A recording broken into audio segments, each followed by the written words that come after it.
जो दूसरे बंदे पे अटैक कर रहा होता है वो कहता है कि मैं तुम्हें भी मार डालूंगा बूढ़े आदमी। तो वो बंदा भी कहता है कि रुक जाइए प्लीज, मुझे मत मारिए। रोते हुए कह रहा होता है कि कोई है मुझे बचा लो। तभी हमारा एमसी पीछे से आता है, उसको वही मार डालता है। स्कॉट जल्दी करो। तो तभी स्कॉट भी सभी लोगों को बचा रहा होता है और कहता है कि प्लीज सभी लोग जल्दी करो, हमें आग से दूर भागना है। सियोल बैग भी कहती है मैं पीछे से गार्ड करूंगी, बस चलते रहो। तभी दो लोग हमारे एमसी पे अटैक करते हुए कहता है कि तू है कौन बे? वे गाँव वालों को चुपके से भगा रहा है, उन्हें मार डालो। तभी हमारा एमसी इनफाइनाइट रिवॉल्विंग हेवन का यूज करता है, उन लोगों को एक ही बार में गाजर मूरी तरह काट देता है और अपने मन में कहता है कि मेरी ओरिजिनल प्लान ये थी कि डिवाइन फिजिशियन को ये बताया जाए कि उनकी पोती का अपहरण हो रहा है और उसे मेरे प्रति डेप्ट बनाओ, लेकिन ये किडनैपिंग नहीं है, कुछ पास्ट से डिफरेंट है। उनकी ऑरा के आधार पर उनकी संख्या लगभग 30 है, उनमें से ज्यादातर तीसरे दर्जे के जानवर हैं। अगर वे अकेले होते तो हम आसानी से उनसे निपट सकते थे, लेकिन मैं दो को फील कर सकता हूँ, वो मास्टर हैं जिनके पास स्ट्रॉन्ग एनर्जी है। क्या वो लीडर हैं? उनमें से एक गायब हो गया है। तभी दूसरी तरफ हमारे एमसी की बहन स्कॉट और सियोल बैग बाकी लोगों को बचा रहे होते हैं। तभी एक बंदा ऊपर खड़ा होकर ये सब देख रहा होता है। हमारे एमसी की बहन देख के कहती है कि ये आउटफिट तो ब्लैक ड्रैगन सेक्ट का है। तो ब्लैक ड्रैगन सेक्ट का मेंबर बोलता है कि मैं सच में नहीं चाहता था, लेकिन सबसे अच्छा यही है कि जल्दी से सफाई करके भाग जाऊं। स्कॉट भी वो बंदे को देख के कहता है कि अरे नहीं, वो काफी पावरफुल है, हम मरीजों की सुरक्षा करते हुए उनसे नहीं लड़ सकते। तभी वो बंदा अपना स्वर्ण निकालने लगता है, लेकिन उस बंदे के हाथ पे अटैक होता है और ये देख के कहता है कि ये अटैक तो कोई कहता है कि वो इसलिए सताए गए क्योंकि वो कमजोर थे, उन्हें नजरअंदाज किया गया क्योंकि वो भूखे से मर रहे थे और प्लेग से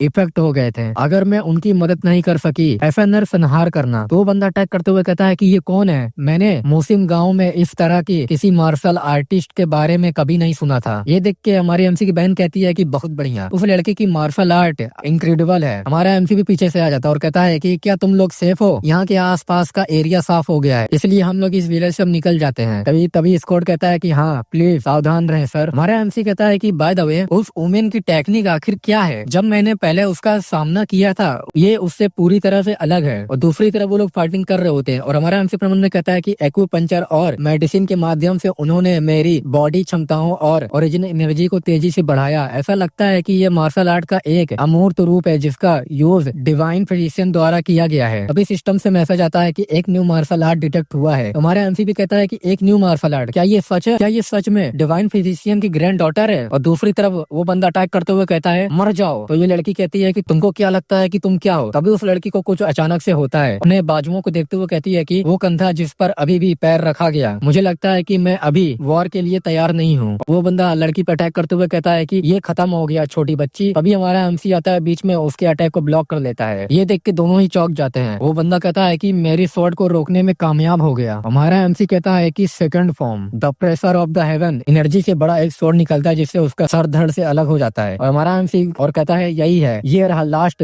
स्ट्रॉन्ग एनर्जी। तभी एक बंदा वहाँ आता है, उसका सर देखते हुए कहता है कि मेरे भाई को मारने की तुम्हारी हिम्मत कैसे हुई? ये देख के ये लड़की भी डर जाती है और कहती है कि यहाँ से चले जाओ, वो पावरफुल है। तभी हमारे एमसी पे अटैक करते हुए कहता है कि मैं तुम्हारा भी सर काट दूंगा। हमारा एमसी भी उसका अटैक कैसे वैसे ब्लॉक कर लेता है और कहता है कि तुम जैसे पर्सन से कौन हारेगा। और वहाँ पर एक जोरदार हमारा एमसी अटैक करता है जिससे बाकी की हर चीजें ब्लास्ट होने लगती है और कहता है कि तुमको लगता है कि तुम मुझे हरा सकते हो। तो बंदा उठते हुए कहता है कि ये कैसी ओरिजिन एनर्जी है और अपने मन में कहता है कि उसकी इंटरनल एनर्जी रेडिकुलस स्ट्रॉन्ग है, लेकिन एक मार्शल आर्टिस्ट के रूप में एक्सपीरियंस के मामले में मैं ज्यादा स्ट्रॉन्ग हूँ। हमारा एमसी उसके ऊपर स्वॉर्ड रखते हुए कहता है लेकिन तुम्हें दूसरों की परवाह नहीं है। तो वो बंदा गुस्से में कहता है कि बकवास बंद करो बदमाश, और वो एक अटैक करता है, लेकिन हमारा एमसी उसका अटैक डॉज कर लेता है और कहता है कि supreme world sword fourth form, और उस स्वॉर्ड में एनर्जी जाने लगती है। और अपने मन में हमारा एमसी कहता है कि फोर्थ फॉर्म पिछली फॉर्म का एडवांस है, ये एक ही स्ट्राइक में फर्स्ट फॉर्म, सेकंड फॉर्म और थर्ड फॉर्म की प्रक्रिया जारी कर देता है। और हमारा एमसी उसके ऊपर अटैक कर देता है और एक जोरदार ब्लास्ट होता है। ये लड़की भी देखते हुए कहती है कि चू और उसके सभी कमीने अंडरलिंग से डिफीट हो गए हैं, लेकिन ज्यादा इम्पोर्टेंट बात ये है वो स्ट्राइक निश्चित रूप से वो स्पोर्ट एनर्जी थी, मुझे उसे इस बारे में बताना होगा। तभी वो लड़की किसी घर में आ जाती है और कहती है कि क्या मैं बहुत जल्दी आ गई? तभी उसके पीछे एक बंदा दिखाई जाता है और वो बंदा कहता है कि नहीं, तुम सही समय पे आई हो। चू हासोंग और उसकी गैंग, उसका क्या हुआ? तो वो बताती है कि एक मार्शल आर्टिस्ट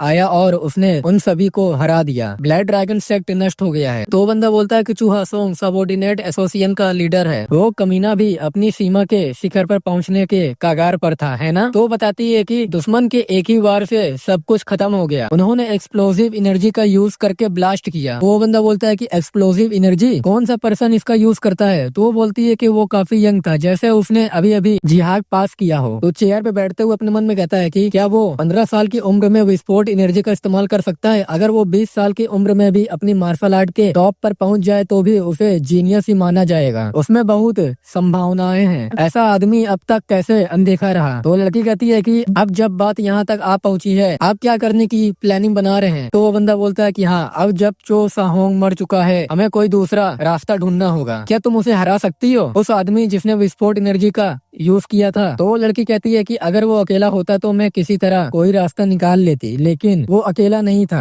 एटलीस्ट सेक्ट के लीडर के समान लेवल के कम से कम 3 या 4 मार्शल आर्टिस्ट हैं। हम उसकी रक्षा कर रहे थे। मैं जानता था कि अगर वे इसमें शामिल हो गए तो मैं जीत की गारंटी नहीं दे पाऊंगी। तो वो बंदा बोलता है कि तो क्या उसे अपने दोस्तों की मदद मिल रही है? ठीक है, मैं समझ गया हूँ। तो लड़की कहती है कि तुम कुछ भी नहीं करने जा रहे हो, है ना? अगर तुम ऐसा नहीं करोगे तो तुम डिवाइन फिजिशियन की पोती को खो दोगे। वो बंदा हंसते हुए कहता है कि होली सेक्ट पर मेरा आक्रमण और ऑर्थोडॉक्स गुटों के लिए वॉर की घोषणा से अलग नहीं है। क्या तुम कह रही हो कि हमें वॉर शुरू कर देना चाहिए? तो वो भी अपना गिरगिट तेरा रंग बदलते हुए कहती है कि अगर गवाह जिंदा है ये एक समस्या होगी। तो वो बंदा कहता है कि ये कितनी डरावनी बात है, तुम इतने लंबे समय से बाहर हो कि तुम एक ठंडे खून वाले मार्शल आर्ट बन गई हो। तो लड़की कहती है कि बेशक हम भी बर्बाद थे, इस हद तक कि माफी मांगना अपमान माना जाएगा। तो वो बंदा कहता है कि ये सही है, लेकिन अभी नहीं, मैं करंट इफेक्ट के बारे में पूछ रहा हूँ। क्या तुम अपनी पोल खुलने से डरती हो? तुम ऑर्थोडॉक्स सेक्ट को बहुत कम आंकते हो, उनमें से निपटना इतना आसान नहीं है, खास तौर पर वो डाउन सेक्ट के कमीने। वो जितने ही अच्छे हैं उतने रूथलेस भी हैं। तो लड़की कहती है कि डिवाइन फिजिशियन को बुलाकर चर्च मास्टर की इनर चोटों को ठीक करने की प्लानिंग पूरी तरह बेकार हो गई है। सेक्ट के अनुमोदन प्राप्त करना और भी कठिन है। तो बंदा बोलता है कि मैं जानता हूँ कि तुम परेशान हो, लेकिन थोड़ा आराम करो और अपना दिमाग शांत करो। अगर तुम ऐसा नहीं करोगी तो वो गलतियाँ बार बार दोहराई जाती रहेंगी। मैं ये बात तुम्हें तुम्हारे मास्टर के रूप में बता रहा हूँ। तो लड़की भी बोलती है कि ठीक है मास्टर। तो लड़की के कंधे पे हाथ रखते हुए वो बंदा कहता है कि फॉर्चुनेटली एक न्यू मिशन है, बाहर जाओ और कुछ मजे करो। तो लड़की कहती है कि ये किस तरह का मिशन है? तो बोलता है कि नैम चैन में डेमन स्वॉर्ड अपीयर हुआ है। तो लड़की भी कहती है कि डेमन स्वॉर्ड, क्या ये सच है? हाँ, डेमन स्वॉर्ड जो अपने यूजर को ही निगल जाती है। फिर हमें दूसरी तरफ हमारे एमसी का सीन दिखाया जाता है, जहाँ एडमिनिस्ट्रेटर बाहर आता है और कहता है कि फाइनली आग बुझ गई है। क्या तुमने उस दिन ऐसा महसूस किया था? तो हमारा एमसी भी कहता है कि हाँ मैंने किया, वो पावरफुल एनर्जी जो हमें देख रही थी। तो एडमिनिस्ट्रेटर कहता है कि क्या तुम डरे नहीं? तो हमारा एमसी भी उससे कहता है कि ये सिचुएशन पे डिपेंड करता है। तो एडमिनिस्ट्रेटर बोलता है कि ये सच है, जैसे ही लीडर का सर कटा एनर्जी गायब हो गई। लेकिन क्या होगा अगर वो कोई मैसेंजर होता तो तुम उसे पकड़ सकते थे, है ना? तो हमारा एमसी कहता है कि मुझे यकीन नहीं है। तो एडमिनिस्ट्रेटर कहता है कि क्या तुम बहुत ज्यादा सतर्क नहीं हो रहे हो? ये इन्फॉर्मेशन लीक हो जाए तो क्या होगा? तो हमारा एमसी कहता है कि क्योंकि ब्लैक ड्रैगन पहले ही मारा जा चुका है, इसलिए ये खबर फाइनली लीक हो ही जाएगी। तभी हमारे एमसी को आवाज आती है कि तुम तो हमेशा से यहीं थे। तो ये लड़की होती है और लड़की कहती है कि विलेज को बचाने के लिए बहुत बहुत शुक्रिया, और मैं तुमको गलत समझने के लिए सच में माफी मांगना चाहती हूँ। तो हमारा एमसी भी कहता है कि नहीं, तुम भी विलेज को बचाने की कोशिश कर रही थी, है ना? तुम्हें दुख पहुंचाने के लिए मुझे भी माफ करना। वो लड़की कहती है कि बाय द वे मैंने तुम्हें अपना नाम नहीं बताया, मेरा नाम है हेवा सीओ मियोन, हम लोग इसे सीओ बुलाएंगे। तो हमारा एमसी भी उससे कहता है कि मैं हाँ सोचानू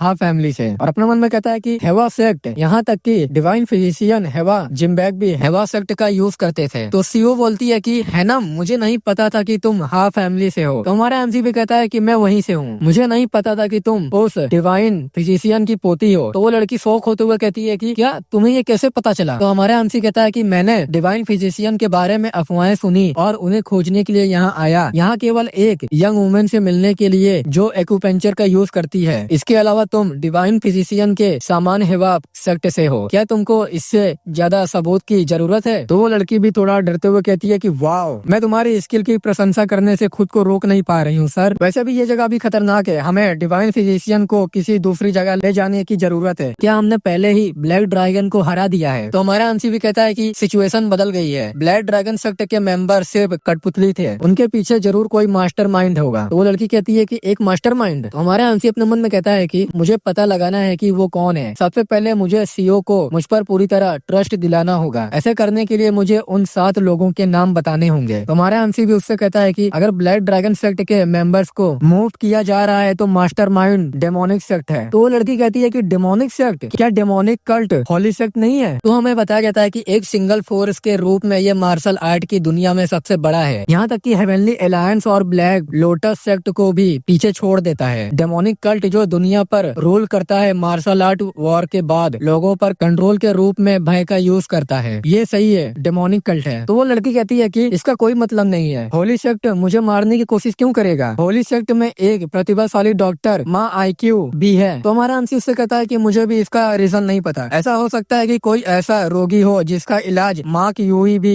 ना कर सके। इम्पोर्टेंट बात यह है कि कुछ लोग तुमको निशाना बना रहे हैं, हमारे पास समय नहीं, चलो पहले किसी सेफ जगह पर चले। तो वो लड़की सीरियस फेस बनाते हुए कहती है कि वो इन्फॉर्मेशन ये तुमको कहाँ से मिला। तो हमारा एमसी उससे कहता है कि क्या तुमने रेड आई डेमन का नाम सुना है। सीओ कहती है कि ये मेरे क्वेश्चन से रिलेटेड नहीं है। तो हमारा एमसी उससे कहता है कि नहीं, ये रिलेटेड है, वो रेड आई डेमन वाला मॉन्स्टर है, उस मॉन्स्टर की पहचान जो तुमको निशाना बना रहा है। तो सीओ भी ये सुनकर चौंक जाती है और कहती है कि रेड आई डेमन वाली मॉन्स्टर पर्पल सेक्ट से है, वो डेमोनिक कल्ट की मेंबर नहीं है ना, मुझे लगता है कि तुम गलत हो। तो हमारा एमसी कहता है कि नहीं, वो डेमोनिक कल्ट की मेंबर है और अपने मन में कहता है कि वो कुछ वर्ष पहले डेमोनिक कल्ट में शामिल हो गई थी, इसलिए ये पूरी तरह झूठ नहीं है। और उससे कहता है कि मैं अपने फैमिली के सम्मान की कसम खाता हूँ, मैं तुम्हें सच बता रहा हूँ, प्लीज मुझ पर ट्रस्ट करो। पीछे से एडमिनिस्ट्रेटर कहता है कि क्या तुम सच में अपने फैमिली को इस तरह खतरे में डाल सकते हो। तो हमारा एमसी भी कहता है कि इसके बारे में तुम क्या जानते हो, और हंसते हुए कहता है कि हाँ, फैमिली के पास सम्मान कब था। तो सीओ बोलती है कि मैं इस पर विश्वास नहीं कर सकती यंग मास्टर, ये तो बहुत अचानक हुआ है, लेकिन ये सच है कि उन्होंने मुझ पर अटैक किया है। अगर ऐसा ही चलता रहा तो मुसीम विलेज के बचे हुए लोग भी खतरे में पड़ जाएंगे। तो हमारा एमसी भी कहता है कि क्या तुम्हारे पास कोई सजेशन है। तो वो बोलती है कि हाँ, चलिए यंग मास्टर, मुझे फॉलो करें। तभी हमारी एमसी की बहन आ जाती है उसके सामने और कहती है कि सच में तुम्हारा बहुत बहुत शुक्रिया। तो हमारा एमसी उसको बताता है कि ये मेरी यंगर सिस्टर है सो युआन, वो हमारे ग्रैंडफादर को ठीक करने के लिए डिवाइन फिजिशियन की मेडिसिन खोज रही है। सीओ बोलती है कि ओ ऐसा है क्या। हमारी एमसी की बहन कहती है कि डोंट वरी सिस्टर, मैं आपका ख्याल रख लूंगी। फिर हमारे एमसी का सीन दिखाया गया था जहाँ हमारा एमसी पेड़ पे चढ़ा हुआ होता है और थका हुआ होता है और कहता है कि क्या हमें ब्रेक लेना चाहिए, मुझे यकीन है कि सब लोग ठीक होंगे। फिर हमें थोड़ी देर पहले का सीन दिखाया जाता है जहाँ उसकी बहन कहती है क्या आपको सच में जाना होगा, आप हमारे साथ क्यों नहीं आते। तो हमारा एमसी कहता है कि ये इतना खतरनाक नहीं होगा, तुम चिंता मत करो, मैं तुम पर भरोसा कर रहा हूँ, स्कॉट और सियोल बैग इसका ध्यान रखना। तो उसकी बहन कहती है तुम नानचुंग क्यों जाना चाहते हो, वहाँ क्या है, क्या योंग बोंग फेस्टिवल में जाना बेहतर नहीं होगा। तो हमारा एमसी अपने मन में कहता है कि वहाँ क्या है, और कुछ नहीं बल्कि डेमन स्वॉर्ड है, एक कर्व स्वॉर्ड जो अब से 3 साल बाद खोजी जाएगी, मैं इसे किसी और से पहले पाने के लिए सिचुआन तक आया हूँ। पीछे से सीओ एक बुक दिखाते हुए कहती है यंग मास्टर प्लीज इसे ले लीजिए, ये मेरी फैमिली की मेडिसिन बुक है, इसमें मानव बॉडी के बारे में जानकारी है, साथ ही ऐसा इंफॉर्मेशन जो मार्शल आर्ट पर लागू हो सकती है, इसलिए आपके लिए यूज में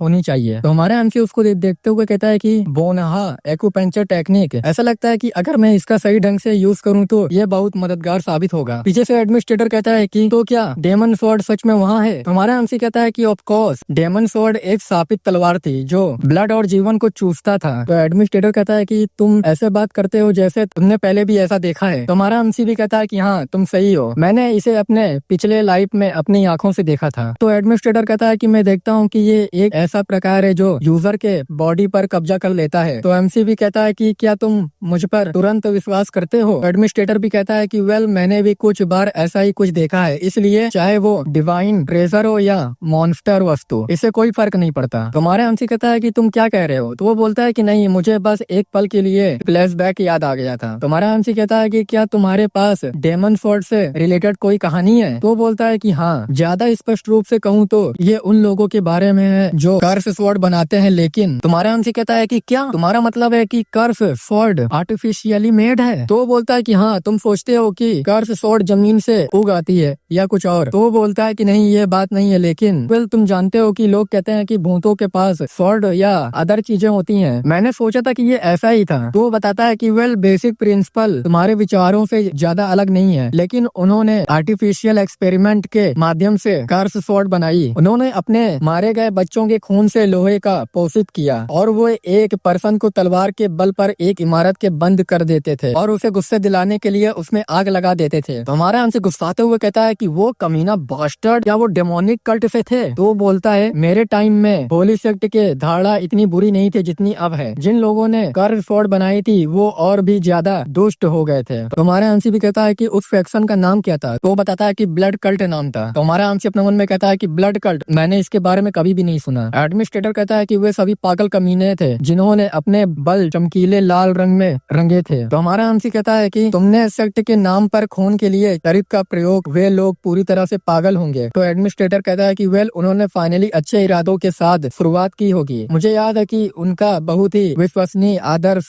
वाक्य था, लेकिन तो हमारा एमसी कहता है कि क्या तुम भूल गए? तो वो बोलता है कि क्या तुमको इस बात से कोई तकलीफ है? मैं उन कमीनों के नारे क्यों याद रखूं जिन्हें मैंने पहले ही खत्म कर दिया था। तो हमारा एमसी कहता है कि सफाया, मैंने सोचा था कि वे एक पावरफुल सेक्ट थे, लेकिन उनका सफाया हो गया। तो बोलता है कि हाँ, तुम सही हो, मैंने उनके सभी लीडर को मार डाला एक एक करके, उनमें से हर एक को। हमारा एमसी अपने मन में कहता है कि तो वो सिर्फ मर नहीं गए, बल्कि तुमने उन सभी को मार डाला। तो क्या तुम किसी तरह से ब्लड कल्ट से जुड़े हुए हो? तो वो बोलता है कि क्या हुआ, तुम और सवाल क्यों नहीं पूछ रहे हो? हमारा एमसी कहता है कि मैं मोटे तौर पर अनुमान लगा सकता हूँ कि क्या हुआ। इसके अलावा अगर मैं बहुत ज्यादा मांगू, मुझे मुंह पर मुक्का लग सकता है, इसलिए मैं यहीं रुक रहा हूँ। तो वो चिढ़ते हुए उसका कंधा पकड़ते हुए कहता है कि तुम्हारा बहुत बहुत शुक्रिया मुझे अप्रिशिएट करने के लिए। बेहतर होता अगर तुमने वो अंतिम टिप्पणी नहीं जोड़ी होती, है ना? तो हमारा एमसी भी कहता है कि प्लीज इसे जाने दो। तो एडमिनिस्ट्रेटर कहता है क्या दुनिया के सभी सुंदर लोग ठंड से मर गए? तो हमारा एमसी भी कहता है कि अपनी जीभ चटकाना बंद करो, ये खत्म हो जाएगा। तो बोलता है कि बच्चे,